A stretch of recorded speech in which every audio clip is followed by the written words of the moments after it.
There's been an evolution in how we think about what constitutes good leadership, and women have had a key role in that. First of all, I don't believe that one half of the human race can come into organizations and not change things. And secondly, I believe that how we do leadership is starting to change. I got a lot of pushback from men, but I also got a lot of pushback from women. Sally, how do you keep on going? You can go through anything if you're mission focused.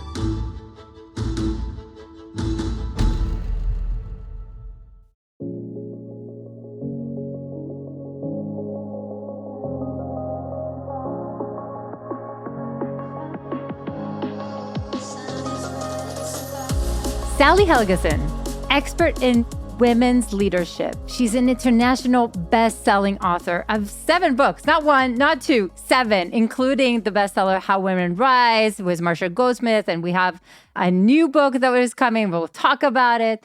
She's a speaker. She's a leadership coach for 35 years. Sally, how did it start? Welcome to the show. Thank you so much, Ilana. It started in a totally unexpected way. Back in the mid-late 1980s, I was in corporate communications. I worked at a lot of very good companies. I did mostly speech writing. But what I began to notice was that the companies I worked for had basically no idea of what women could be contributing at any kind of strategic or thinking level. Women were starting to come in to organizations in significant numbers and even starting to achieve some positions of influence. But the organizations didn't have an idea about women as leaders. Now, it's not surprising because almost everything that had been published up until that time, and even a few years later, emphasized that what women needed to do was change and adapt to the leadership model they found. I remember one very best-selling author said, "You're in the army now. If it moves, salute it. Leave your values at home. You're not going to change anything." And I thought, I'm not buying that. I don't believe that. First of all, I don't believe that one half of the human race can come into organizations and not change things. And secondly, I believe that how we do leadership is starting to change. The technology of work was changing. It was becoming more networked. And I just didn't see the kind of leadership that was considered great leadership, my way or the highway, very top down, as continuing to be successful given that shift. So what I decided I wanted to do was to study some of the best women leaders, to see and to document how they did things so that I could help organizations understand what they would have to contribute. So that was the genesis of the book that became The Female Advantage: Women's Ways of Leadership, published in 1990. Very proud to say it has been continuously in print ever since. So that was how that started. But my ambition had been very much to influence organizations. That's not what happened. I influenced women. I influenced women in terms of how they thought about themselves. At the time the book came out, I still had a job in corporate communications. And I remember getting this letter from a woman in Kansas who said, "I always thought I could never be a leader because I don't lead like my father did." He was one of those guys who was, "Don't object to anything I say. It's your job just to do what I tell you to do." She said, and I wasn't comfortable with that, so I thought I'll never be a leader. She said, but seeing these women described and how they did things, documented, helped me understand that I do have a leadership style and go for it. So when I got that letter, I thought, you know what? I'm quitting my job and I am going to spend full time trying to make this point of view work in the world. Back in the days, and again, I probably joined Intel in 96, and there was just not a lot of women, period, especially in engineering and computers and hardware. And I assume it wasn't easy to find those women in leadership to even talk to them. How did that come about? Well, when it started, I wasn't talking to women in leadership. I was talking to basically anybody who would have me. And because they didn't have sponsorship from organizations, they usually didn't have much of a budget. I didn't have a job. I was using mileage that I'd accumulated. And I would show up as long as people would buy a book and I would get publicity. Often it was just local or in the sector, women in oil and gas of Western Canada, something like that. But I was not speaking to leaders. I was speaking to women who were curious about the possibility for themselves of holding leadership positions.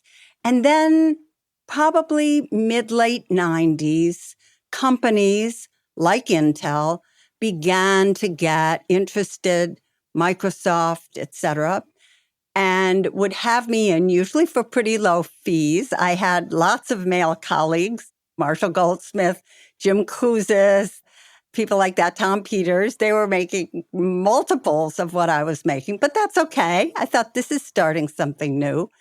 So I was able to really build a career from the determination to put an idea out there in the world and then do whatever I could to stand behind it because I thought it was the right thing. So, Sally, take me back to that moment when you decide to leave a comfortable, stable job, right, that pays the bills and go into this massive unknown, trying to go for something that you care about, but you have no clue if it's going to pay off. It's a lot easier now because we know coaching is a big business. We know that it can generate cash. None of that was known, Sally. Take me back in time. That's a scary move. It was a scary move, and my parents were stunned. I was about 42 at the time, but it was quite a surprising decision, especially because I had just gotten my dream job, a really well-paid job with one of the world's great companies at that time, and I had a lot of freedom. And I thought, I can't do both. I wrote this book. I wrote it because I believed in it. I spent a lot of time and a lot of capital of my own. I don't mean financial, but my own capital in terms of passion, interest, time. And either I can quit and make this successful, or I can let this opportunity pass. And I knew, I don't know how, but I knew that we don't get that many opportunities like that where something comes along. And so not only did I not have evidence that it would work, but for the first 4 or 5 years, I had a lot of evidence that it wasn't going to work because I was getting such low fees. But I just knew that it would work. I had a lot of respect from colleagues, from mostly male colleagues, because that's who was doing this. They seemed to accept me as one of them, which was very surprising. So that was good. I also want to mention that I got tremendous amount of pushback. I got a lot of pushback from men. I think you're disrespecting men and we have run things brilliantly. And if I didn't lead well, why would I be successful, et cetera. But I also got a lot of pushback from women who were telling me, you're stereotyping women because you are talking about women as having a certain set of leadership capabilities and capacities that are in some ways different from men. I certainly wasn't saying all women have these or all men have those, but people would often hear it that way, even when I would clarify. So it was hard for me to take that pushback. I don't like being out there as someone who's controversial and I do an interview with a journalist and then they end up trashing me. That was very painful, but it's what happened and it was just part of what I realized that I had to accept.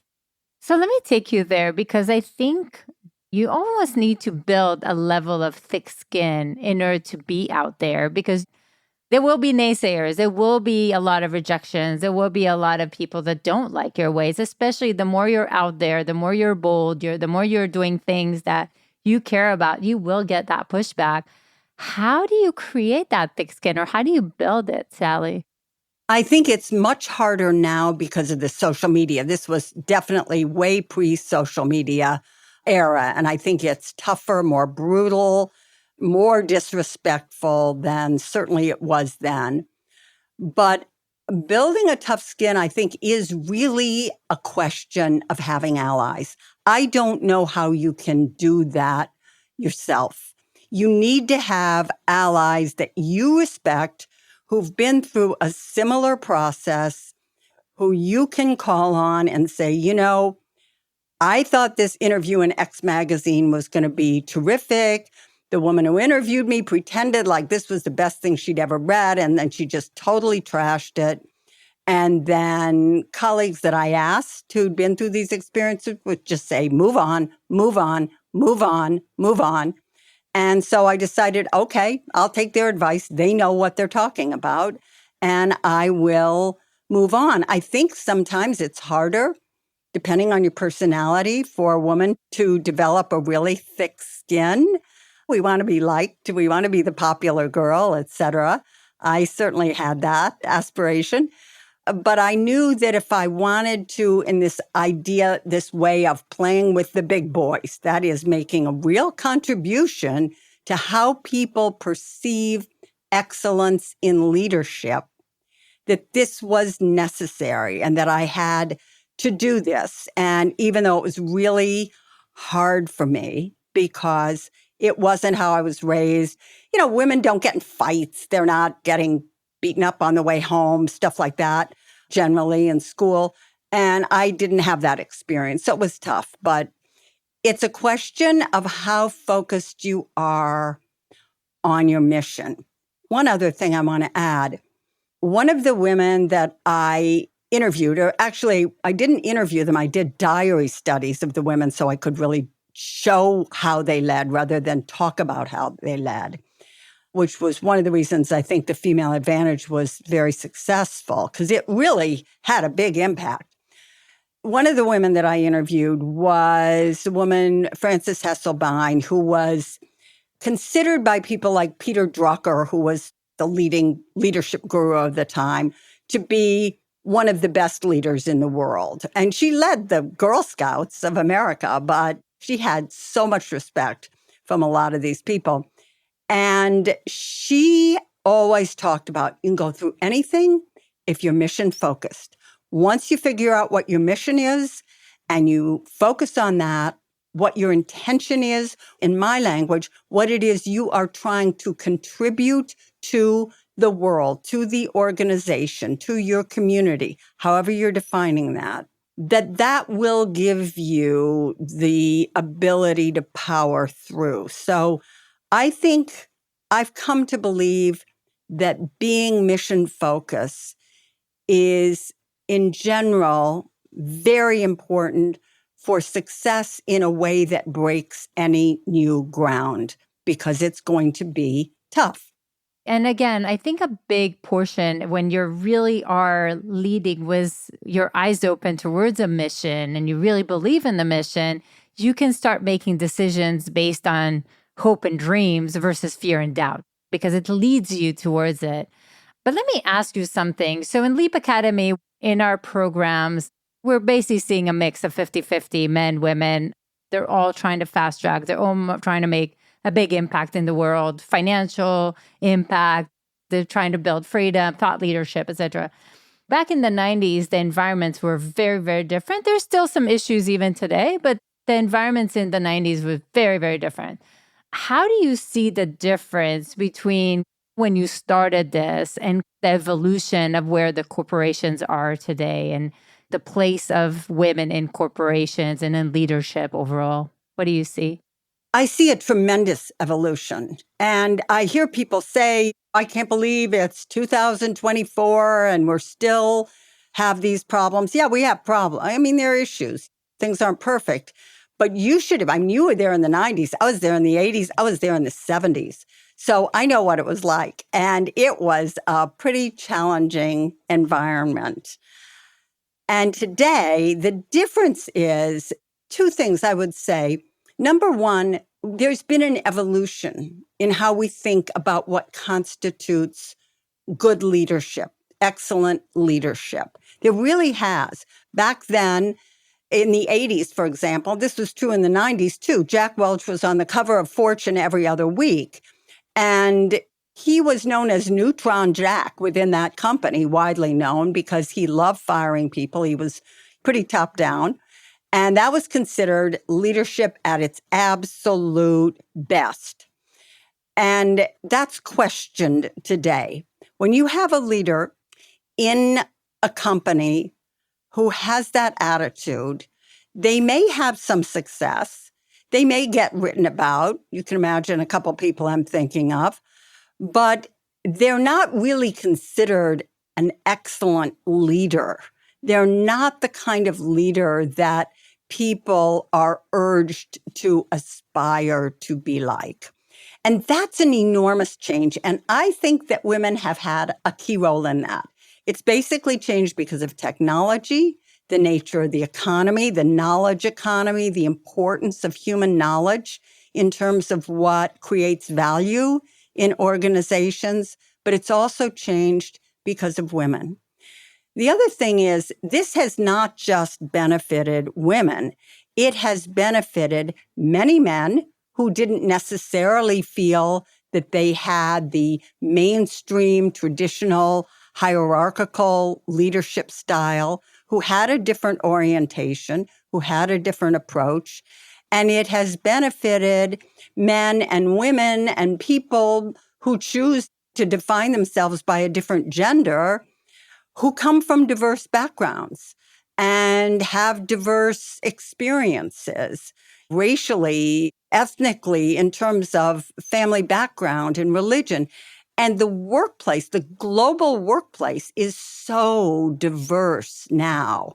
And that very top-down mode of leading doesn't help people who feel outside the mainstream to begin with. And it also doesn't help people who are concerned not only that they don't necessarily belong, but that what they contribute isn't going to be valued. So that's where we are. And the conditions have changed. And they've changed in a very positive way. And it benefits a big range of people, not just women. And one of the things that I think is really, really important that you talk about that I think was almost like a mirror that popped for me, Sally, is the unconscious bias. And everybody talks about unconscious bias. I think you bring it from the theory to the actual concrete, how do we fix it, which is a big difference. But if I may share a 2-minute story, because I think it's actually important for the listeners. Unconscious bias is something that will happen to all of us. It's not men, it's not women. And if I may say, we actually had probably about almost 10 years ago, we had a big delegation, or 7 years ago, we had a big delegation of entrepreneurs, female entrepreneurs, top of the line from Israel, visiting Silicon Valley. I opened a lot of my connections and we went to visit Microsoft and Intercapital and Microsoft Ventures, etc. And I met them in the lobby to take them up. And they were a group of 30 women, all dressed beautifully, all talking about shoes and their purses and whatever. And I held my head and I was like, what on earth did I do? How am I going to put my reputation on the line here? And the next day, we actually did a pitch competition with angel investors in the room. So each woman basically presented her startup.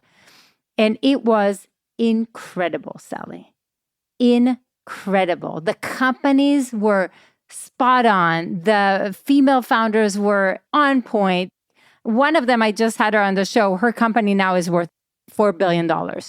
And I did not see it. That's unconscious bias. I did the same thing that they're all doing to us. And the reason I think it's so important to share that story, because we're usually embarrassed. I am embarrassed that I did that. And I think it's super important to understand we all do this all the time. The question is, what do we do about it? Oh, I agree with what you said so strongly. I mean, women talking about clothes or what they're wearing or their shoes or their handbags is just like guys talking about sports. It's a way of bonding, it's a way of trading information.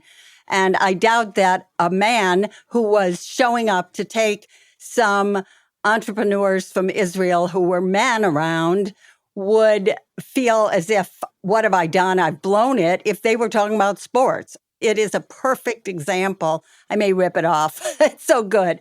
But I think that one of the reasons I've been able to make this work is that my emphasis has always been on how. I think it's partly because I don't come at this from the point of view of an academic. So I'm not looking at theory. And that makes me unpopular in certain countries because I've said, well, what is your founding theory or what is your basic construct here? I don't have one. I'm just trying to Practice. look at exactly. I'm trying to look at what has historically worked and what might work for other people. So that's been my focus. And even in the Female Advantage, that's why I wanted to do diary studies instead of talk about how people did things. Go through their day. This is how she handled this meeting where she had to fire someone. This is how she made those decisions. So I think that's been a very important thing. And if anything, what impelled me to write my most recent book, which was published last year, Rising Together, was really the emphasis on simply identifying unconscious biases as a way to move past having organizational cultures where people felt excluded. I was looking at how do we create inclusive leaders? And I had heard so many leaders say, I understand the importance of inclusive culture, but we don't know how to do it. We don't know how to build it. So wanted to provide hows. That's always been my goal. And I think that you provide hows by looking at behaviors and what behaviors serve your goals and what behaviors undermine it. And that's so much more important than digging out unconscious biases and surfacing those, which is where a lot of diversity and inclusion, equity, the whole 10 yards programs have in fact gotten stuck on the what and the definitions rather than how we do this. So share with us a little bit, Sally, because we're all going to run into the same episode that I ran into. And you talk a lot about addressing the resistance and the policies and the momentum and measuring the progress. What would you say to someone in my shoes? How do you start bridging the divides, as you call it? Well, I think, first of all, what you did was very important. You recognize when you have an unconscious bias. You don't need to sit around in a group for a 3-day retreat off-site in order to have that happen. If we're honest with ourselves, we have seen that. I've witnessed it in myself. I know that there's certain things I have an unconscious bias about. So what I try to do, I'll talk about myself. When I try to do that, let's say I'm not crazy about, for example, neck tattoos. I have a little bit of a hard time with those. And I understand that's just a cultural thing, where when I grew up, all that.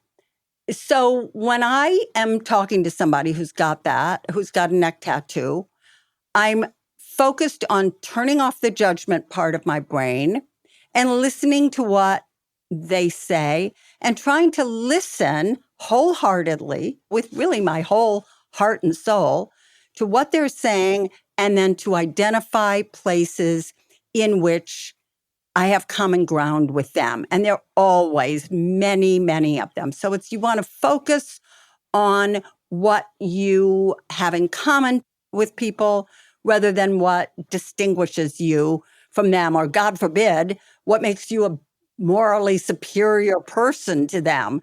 So that's just a really, really important step. And then you have to think, what can I do to give this person the benefit of my goodwill, not the benefit of my doubt, because that's inherently negative, but the benefit of my goodwill. How can I demonstrate that?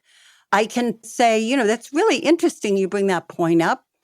I'm thinking of someone it might be of an advantage for you to be in touch with. I'd love to make that connection. Let me know if that works for you. That kind of thing, connecting people, trying to help them become more visible, more known for what they want to be known for. Those kind of career boosters. Acting, we get out of our own way when we act, not when we think. So we want to think about how are we going to act here. Ooh, that's powerful. And that's in your latest book. I think you talk a lot about it in Rising Together. And I do want to also go for a second back to a previous book from 2018, How Women Rise, because I think that's also really, really interesting, because this is where you talk about some of the things that we do wrong. Yes, a lot of it is women, but honestly, I feel like a lot of this is both. I think it's really relevant to both genders. Let's talk a little bit about some of them, because I think there's a lot about your hard work will speak for itself. Let me just wait for, the opportunities to come my way. Like, there's a lot of things that I remember as I was going through this. I was like, check the box, right? So Sally, talk to us about how did you even come with How Women Rise? And let's talk a little bit about some of the important elements there, like the allies and others. I think there's some really, really important things that I think all our listeners have to hear. Well, thank you. With How Women Rise, I was inspired to write the book by Marshall Goldsmith's really great book called What Got You Here Won't Get You There. And Marshall, in that book, based on his now 45 years of coaching experience, was talking about the habits and behaviors that are most likely to undermine successful people as they seek to move further in their careers. And he was very specific. He had 25 or something like that. So I'm reading the book. To me, it's very persuasive. His fundamental idea, I thought it was brilliant, that the same habits and behaviors that can serve us well early in our careers can be the exact same ones that undermine us as we become more successful, and yet we remain loyal to them because they got us here. They got us where we are. So I was thinking back and I thought, this really reflects my experience. However, Marshall, a lot of the habits that he has in there seem to me to be common or more common among senior male executives. Now, I'm not going to say white male because both of us work all over the world. So talking about what white men do in Japan is pretty fruitless. But male executives who represent the mainstream culture in the organization. He had things like learn to apologize. And I thought, whoa, women don't need to learn to apologize. They need to learn to stop. He had stuff like, don't always talk about how great you are. I thought, okay, I've been working with women at that point for 30 years. I don't find that to be a problem. So I suggested to him that we collaborate on what started as a project to look at that concept in terms of what were the habits and behaviors most likely to get in the way of successful women.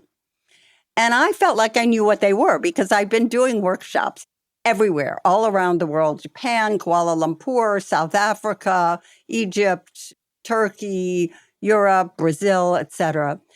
And I felt like I had a pretty good sense of what they were. And a few of them Marshall completely agreed with. A few he said, wow, I never thought of that. And so we settled on a couple and created this book. And it's been so successful. The rights have been acquired in 24 languages. The most I ever had before was 13. And it has really been a phenomenon. And it has often struck me that I spent all those decades writing about women's strengths, and I never had a book that sold as well as the one time I write about what gets in women's way, their challenges. Women really take it to heart. But it was very interesting time to publish that book, too, because it came out right before the pandemic. So a lot of these issues got amplified because of the switch to virtual. That was a big deal. But also companies started having book clubs, virtual book clubs, as a way of doing development and training. And How Women Rise was just perfect for it. I even had people say, oh, you wrote 12 habits, one for each month. That was smart. That never occurred to me. So that it's really been a very clear focus. What you say about women and men is absolutely true. In fact, the biggest shock I had was the first day that book came out. I was doing 16 radio interviews, and over, male hosts would say, I identify with some of these behaviors. One guy said, I identify with 6 of these 12. And I thought, wow, okay, it's not just women. And you're exactly right. The challenge of visibility, the challenge of building networks when you feel like you're not part of the old boys network. These are things that are really putting your job before your career. That's more a female thing, I have to say. But some of these habits, overvaluing expertise, especially among men who are engineers or accountants or whatever, just I want to keep my head down and be at my bench and assume I'll get promoted.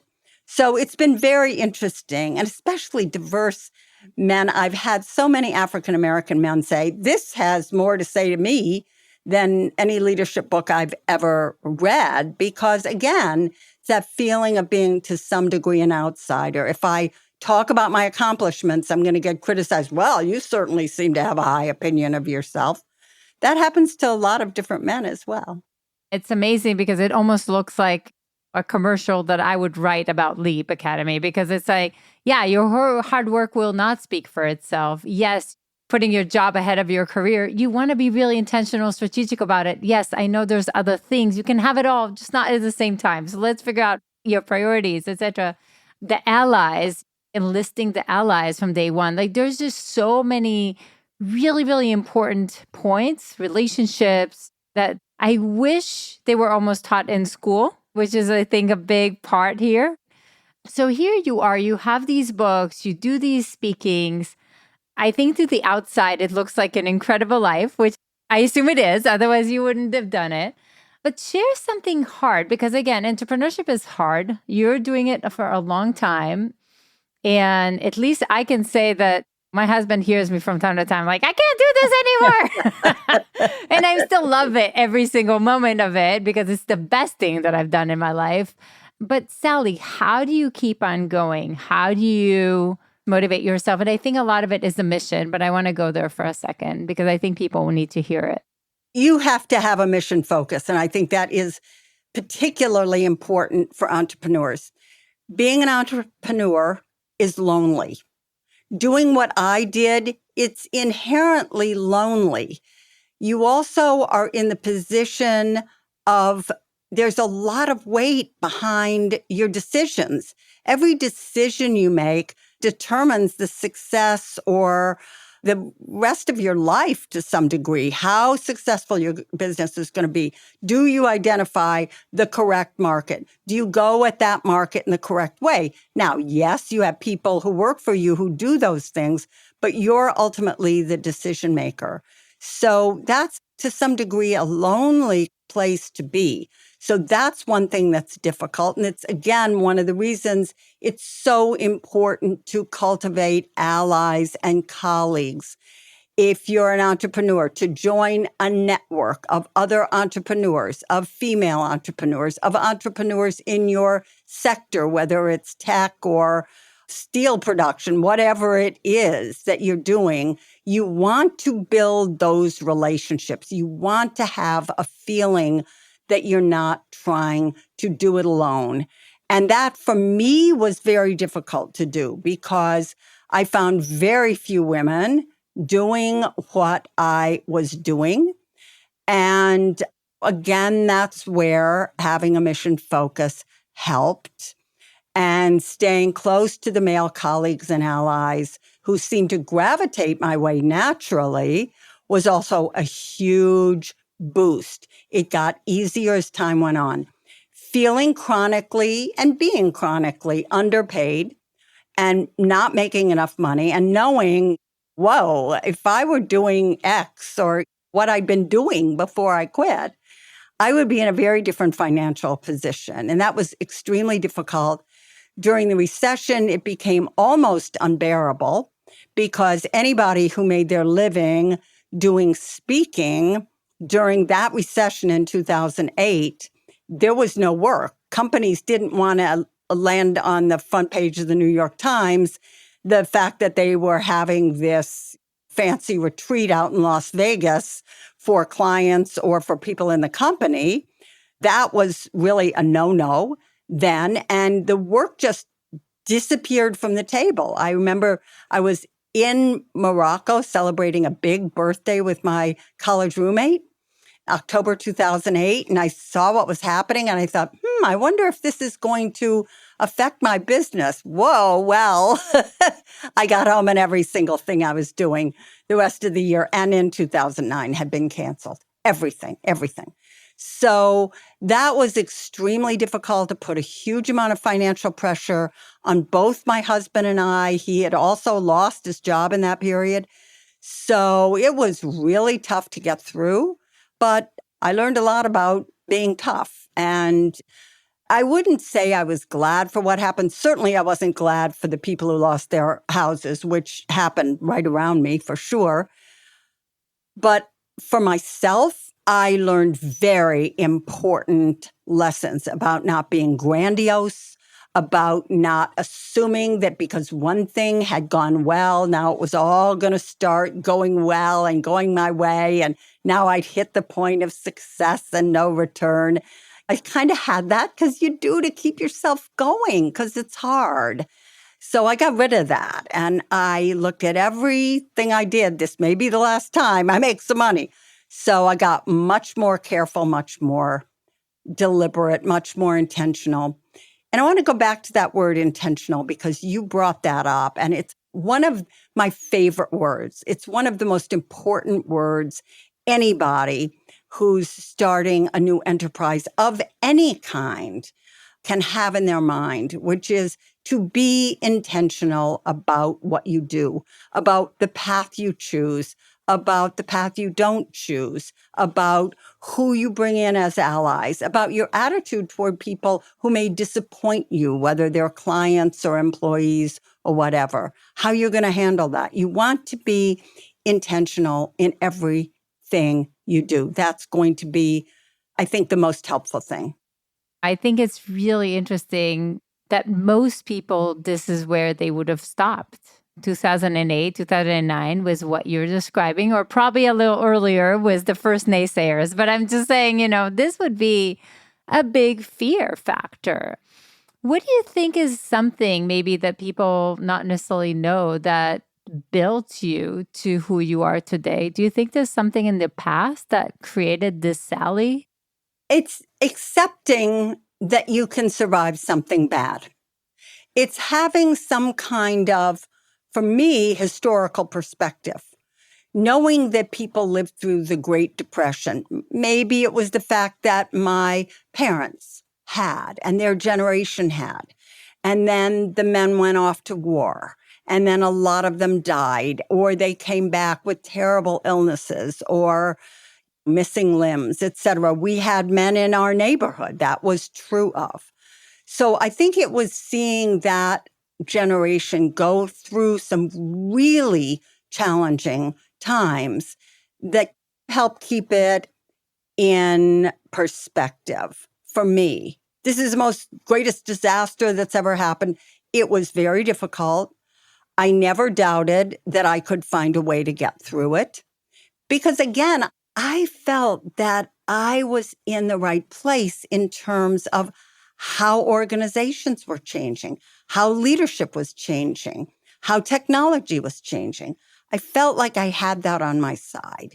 So I did not ultimately think I could fail. Now, did I have a plan B? No. Did I then quickly get a plan B and act on it? Yes. I knew I could write speeches for executives, so I started doing that. I called around. Do you know anybody who'd need a speech written? I worked for a couple consulting firms that needed someone to write speeches for executives. This was rather embarrassing because I'd been on the cover of magazines and a big hotshot in some ways, but too bad. I had to get through this, and that's what I was doing, and that's how I got through it. So I found ways of being a paid writer, and that was not a writer of my own stuff, that enabled me to get through it. And then I used that ability to survive to immediately write another book that I felt would be helpful. The book called The Female Vision, Women's Real Power at Work, which was not very successful, but made a fantastic workshop. And that really ended up being a part of the financial and mental and spiritual recovery that I went through. What you're also showing is how creative you get when you have to. And I think that's a big piece that entrepreneurs sometimes miss, that actually when we don't have capital, this is where we get really creative, and that can actually launch a lot of great things. So I just love this example, Sally. What would you say now that you're looking at your career and everything that you accomplished? And I didn't even read all the accolades and the prizes and the awards. And it's like, I mean, the list is pretty long, Sally. What would you say to your younger self? What do you think you should have listened to when you were starting? I would have said, and in a way I did this, trust your instincts. I did that. I would have also said, don't expect that just because you get into a good position, just because things seem like they're going well, that means it's all going to work from here on out. And I think that was a misunderstanding that I had. I felt if I can just write a book that's a bestseller, if I can just get this client, be invited to speak at this forum where there are a lot of big shots, then I'll be fine. It doesn't work like that. That's what I didn't know. And so that would be advice to my younger self. Don't take anything for granted. Remain humble. That's important. When you talked about creativity, I think that's the other advantage, if you will, in having big setbacks. It can, or at least should, make you more humble, and you will benefit from that. That will make you a better friend. It'll make you a better colleague. It'll make you a better member of whatever community you're a part of. So those are very important things, but that's what I would have said. Trust your gut, and I did. And don't expect just because certain things are successful that it means everything is going to become successful from now on out. Ooh, this is so powerful, because one of the things that I think we do is we live our life with if then. If I get this, then I will do this. If I will achieve this, then I will be happy. There's always an if. And in leadership, especially entrepreneurship, this is not how it goes. You first say yes, and then you figure out the how, and then you need to trust yourself that you'll figure this out. The order of things change, and you better be happy through the journey. Otherwise, you never get to the if, because the carrot keeps on moving. That's exactly right. You never get to the if. You never get, if that's your orientation, you never get to the point. This is why people destroy themselves through greed. It's because it's always the if. I remember when I was working on an earlier book, Everyday Revolutionaries, I was interviewing a woman who, I don't remember exactly what she did, but she was an advisor, a coach. She worked with physicians, and she also taught medical ethics. And I was watching her one day, and she had a class, I think it was out in the Bay Area, actually. And one of the students, who was a medical student, said, "What is your best advice for not ending up making unethical decisions?" And she said, "Don't buy too big a house." And I thought that was so sensible. And it's the kind of stuff we do when we have some success. I remember I had a big speech in Toronto. This kind of fits in with your Israeli female entrepreneurs. I had a big speech in Toronto. So I went into this unbelievably expensive store, and I kind of blew a big budget on all these clothes because now I was going to blah, blah, blah, blah. Well, they didn't work for me, and it was ridiculous. And no, I had some issues then. But it's that kind of, you get dazzled and you think, this is how I'm going to demonstrate faith in myself, by making a really foolish decision and by making a greedy decision. This is how I'm going to commit to my career. And I think that's one of the ways in which we can go off track. So let's assume we don't want to be grid. But if you want to summarize it for the listeners, people who are driven, they want to achieve big things. Some of them are men, some of them are women, but they want to conquer the world. They want to feel unstoppable. What would you say? Step by step, one thing at a time. Really learn from your mistakes. People give that advice. How do we learn from our mistakes? We learn from our mistakes by accepting the emotional impact that making a really bad mistake will have on us, accepting the often financial or marketing impact that a bad mistake will have. So we want to accept that. We don't want to deny it. We don't want to soft pedal it. And that's going to take a moment. It's not going to be immediate. And then once we've done that, we need to go to our network of allies and colleagues and say, this is what happened. This has been very hard. Has anything like this happened to you? How did you handle it? Has it happened to someone that you know, that you admired how they handle it? How do you do that? This is one thing. Marshall has great research that shows, Marshall Goldsmith, that people who are able to correct mistakes, people who are able to make long-term positive improvements in their lives, their careers, their organizations, all have one thing in common. They do not do it alone. And this is one of my firmest beliefs. We can't do it alone. We need that network. We need to build that network from the very start.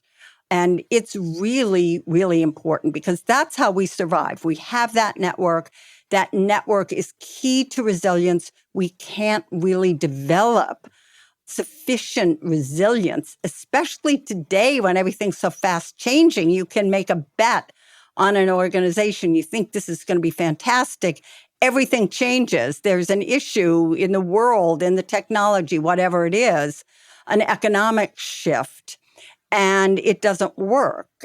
So you need that resilience, and that really comes from not trying to do it alone, and also from having the ability to reflect where you may have made a mistake and to accept that you did.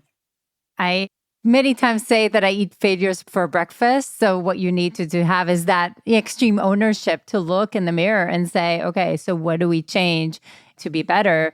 And I have my network that I'm leaning on. Our clients have the Leaf Academy network that they're leaning on. And I think just not being alone to this journey is just so, so, so important, Sally. So I just love this conversation. Thank you so much for all the insights and tips and inspiration and work that you've done for 35 years to enable people like me to get to those VP roles and to then become an entrepreneur that I am today. So thank you, Sally. Oh, it was wonderful. I really enjoyed talking to you. We had a very thoughtful conversation.